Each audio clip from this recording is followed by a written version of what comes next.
A esta hora a través de Venevisión, tal como lo hemos anunciado, nos complace estar en este momento desde La Viñeta en compañía de Nicolás Maduro.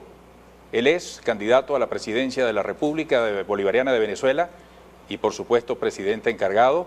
Ha tenido a bien atendernos en lo que es la primera entrevista que otorga en su condición de presidente encargado a medio de comunicación privado. Gracias por ese detalle y es un placer estar aquí. Bueno, siempre a la orden de ustedes. Buenas noches, Eduardo. Bueno, vamos a conversar de muchos temas que pasan por el aspecto humano, una reconstrucción del pasado y asuntos medulares que interesan a la gente que tienen que ver con la gestión, con importantes decisiones que se vienen tomando y las que se seguirán tomando antes y después del 14 de abril, en caso de que llegara a quedar como presidente de la República y el futuro incluyera responsabilidades más allá. Pero conocer un poco más a Nicolás Maduro desde la infancia, ¿dónde nace Nicolás Maduro? ¿Quién fue ese niño con los sueños de entonces? ¿Cómo visualizaba el futuro? ¿Cuáles eran los ideales? Y si acaso en esos ideales ya cabía la política. Bueno, yo nací aquí en Caracas, ¿no? Soy caraqueño de nacimiento, crianza y de vida, de lucha, de todo, ¿no? Y vi aquella Caracas, finales de los 60, la Caracas de los 70, ¿no? Una Caracas muy hermosa, ¿no? Realmente. Otra Caracas, realmente. ¿Qué parte de Caracas? Bueno, yo me crié por aquí mismo cerca, en Valle Abajo, ¿no? Al frente de la iglesia de San Pedro. Ahí todavía viven mis hermanas y allí vivió mi papá y mi mamá hasta el último de sus días. La política en la casa siempre estuvo presente. Mi papá fue muy jovencito, fundador de Acción Democrática, muy casi niño. En los años 50, organizando la huelga petrolera del 52, con un grupo de compañeros, una vez que fracasó la huelga petrolera contra la dictadura de entonces, lo persiguieron, tuvo que huir, ¿no? Y en la familia vino la tradición de la lucha, ¿no? En el año 67 se dio la división en Acción Democrática y una, la encabezada por el maestro Prito Figueroa, fundó el Movimiento Electoral del Pueblo, el MEP. Yo recuerdo 10 de diciembre del año 67, en un teatro de Caracas, no sé si era el Cine Junín, que fue reconstruido ahora por Jacqueline Faría y Jorge Rodríguez, ahí en el centro de Caracas. En la esquina de Aserradero, en el Sí, Silencio. Creo que fue ahí. Yo recuerdo con mi papá y mi mamá cuando llegó un gigante, Prieto Figueroa, ¿no? Yo tenía 3, 4, 5, 6, 7. Acaba de cumplir 5 años, apenas. Y lo recuerdo, y después entramos por la parte de atrás del teatro, y recuerdo cuando Prieto Figueroa entró, había una tarima. Yo la veía muy grande, seguramente en una pequeña tarima, y el maestro Prieto allí proclamó la fundación del MEP, el Movimiento Electoral del Pueblo. Y yo recuerdo toda la campaña de ese año 68 en la calle. Yo era niño, 5 años, iba hacia los 6 años, y el poderoso movimiento popular que el maestro Prieto en la calle representaba. Cada movilización del maestro Prieto, en La Vega, en Antímano, en el Valle, era una cosa impresionante. Es mi primer contacto también con la pobreza de Caracas, ¿no? Al lado de mi papá. Mi papá tenía un carro, Lancer, no sé si existen todavía, que se lo ganó mi mamá en una caja de ACE. Todavía existe el ACE, no sé. En un programa de televisión del Canal 4 de Venevisión. Ella envió, en una caja, envió su broma llena y se ganó el carro, ¿no? Eso era famoso en la casa, un Lancer azul, que bueno, lo tuvimos hasta que ya no existió más, el carro no prendió más nunca y no había plata para arreglarlo, ¿no? Y en ese Lancer mi papá tenía un equipo de sonido, ¿no? Con una corneta para adelante y otra para atrás, eso que se ponían arriba en los techos de los carros, y la plantica pequeña aquí, al lado de la radio, y allí agarrábamos el micrófono, y mi papá cuando llegábamos, yo siempre recuerdo, una vez, la primera vez que fui a La Vega, que recuerda, ¿no? La Vega eran puros ranchos de cartón, como cantaba Ali Primera, y allí, en uno de esos lugares, cerca donde vivía el señor Guerrero, donde estaban los guerreros de La Vega, siempre lo recuerdo, porque después cuando adulto, recordé el sitio. Allí mi papá me puso en el techo y me puso a hablar. Después yo cuando regresaba a la casa, todas estas actividades recuerdo, todavía hay una madrina que le decimos nosotros, italiana, la señora Pupa, de ahí del edificio donde nos creamos, una italiana que vino por la guerra, vino niña después de la Segunda Guerra llamada mundial. Llegaba yo y a ella le encantaba, con mi mamá, escuchar los discursos. O sea que la política como actividad interesante siempre estuvo en la vida de la familia, pero particularmente yo siempre tuve desde muy niño opinión política, ¿no? Sobre todo después de la fundación del MEP, y luego cuando vine en los años 70, muy temprano, a los 9, 10 años, yo recuerdo, yo tenía opiniones políticas en el colegio, en cuarto grado. Una vez hubo un debate, esto se lo he contado a muy poca gente, quizás a Cilia y muy poca gente de la familia.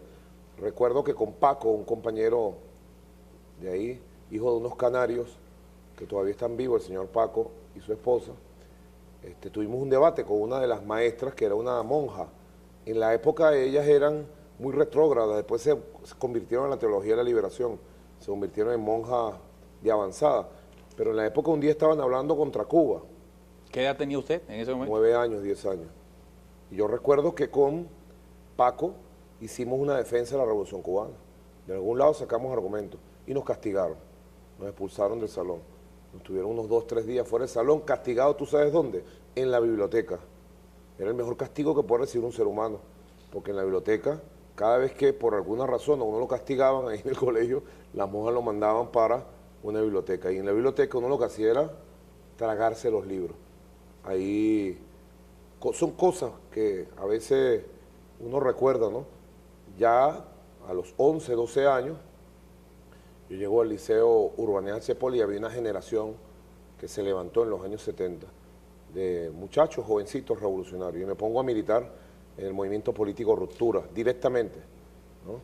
En la casa no sabían nada, porque el movimiento político Ruptura lo dirigía Douglas Bravo, y mi papá me había dicho, mucho cuidado con la gente de Douglas Bravo, me había dicho, cuidado porque son aventureros y meten a los muchachos a guerrilleros irresponsablemente. Era la opinión de mi papá, de Douglas, ¿no? Bueno, yo empecé a militar ahí y comencé una vida desde los 12 años sin reposo, sin un solo elemento en ningún momento me detuve desde los 12 años hasta ahorita, hasta los 50 años, en una larga travesía de luchas sociales, políticas, de todo tipo, hasta que en 1992, ¿no? Luego de pasar todas las luchas que tú te puedes imaginar, estudiantiles en los barrios, fundación de cineclub, movimientos sindicales, movimientos de todo tipo, conspiraciones populares armadas, hasta que llegó el año 92, el bendito año 92 y el bendito 4 de febrero de 1992. Pero antes de que describa esa etapa, cuando la gente suele llamarle el que manejó el autobús, el autobusero en alguna época de su vida, de su propio testimonio, ¿qué tiene que compartir para que entendamos cuál fue su relación con el autobús? ¿De qué manera usted fue un trabajador al volante? Y luego, ¿cómo se inicia en la actividad gremial, laboral, sindical? Bueno, yo ingresé en el metro de Caracas en el año 91. Me hicieron los exámenes fallaron porque me aceptaron, ¿no? Hubo algo que falló ahí porque pude ingresar, porque eran muy fuertes los exámenes, fuertes, ¿no? Creo que todavía son de todo tipo, psicológico, de conocimiento, pero sobre todo te buscaban toda tu vida, todo tu pasado. Por algún lado falló que no consiguieron, tantas veces allanado y perseguido, ¿no? Y ingresé al Metrobús.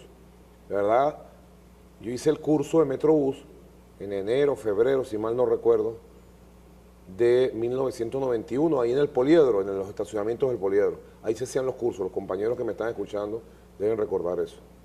Y bueno, todo el curso de manejo defensivo, 2 meses y medio había que darle. Tenía unos 30 años de edad más o menos. Por ahí. 29, 28 años. Y ya tenía Nico, pues. Ya Nico había nacido cuando yo entré.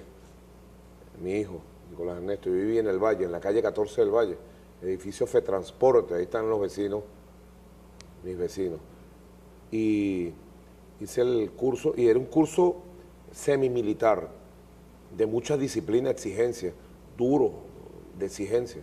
Había cosas que, bueno, uno estaba acostumbrado a vivir, pero era parte del curso para eso uno podía aguantar la prestación del servicio humano, de calidad, amable, de confort que presta todavía el Metrobús. ¿Cuánto tiempo estuvo manejando el autobús?